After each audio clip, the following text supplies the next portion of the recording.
Господи Георгиева, добро ни дојдовте во дневникот на телевизија Кочани, да ни кажете, еве на самиот почеток, денес е првиот ден од второто полугодие. Како започна тоа? Еве, добро ви најдов. Да кажеме дека второто полугодие започна сосем нормално. Воопшто штрајк нема, затоа што уште во петокот се знаеше дека синдикалните организации воопшто не беа закажани, го немаа закажано штрајкот во општина Кочани, во ниту едно основно средно училиште или пак во градинките. Изутринава, значи, се слушнавме со сите директори и потврдено е дека воопшто штрајк нема, сите ученици се на своите места, сите наставници се на своите работни места, како и прифатени се сите деца кои што се отидени во градинките. Да. Низ статистички показатели да ни кажете каков е бројот на учениците кои ја посетуваат наставата во општина Кочани во основните и во средните училишта? Во основните училишта оваа година имаме 3217 ученици, во средните 1732 ученика, а за сите нив заедно, значи за сите ученици од основните, средните и градинките се грижат 594 наставници и воспитувачи. Од кои во основното училиште имаме вкупно 348 наставника, во средното училиште 178 наставника и воспитувачи и негователи 68. Да. Дали се исполнети сите услови за почеток на наставата?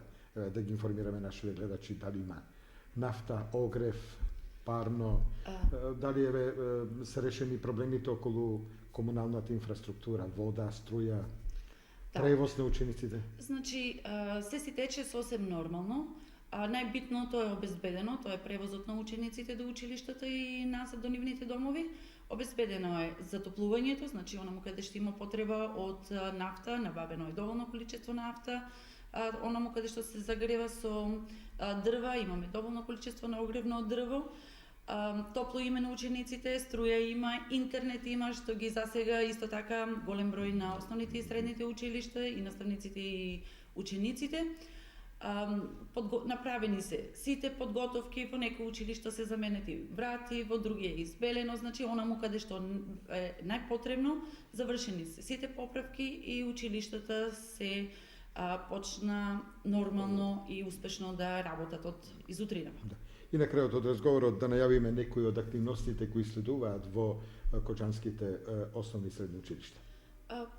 Тие се редовни активности, како што се следуваат пролетниот крос, денот на планетата Земја, одбележувањето, 9 мај ден на Европската унија. Потоа, многу битно за завршените години од учениците во средното училиште имаат екстерно оценување. Исто така многу битно е подготовката и најавата на веќе надпреварите за општински, регионални, државни надпревари. Се надеваме дека и оваа година ќе имаме и ученици кои што ќе бидат и на Олимпијада. Сето тоа, нормално дека и општина Кочани ќе го подржи со онолку средства колку што е предвидено зависно од успехот на нашите ученици. Ви благодарам на разговорот и гостувањето во дневникот на телевизија Кочани.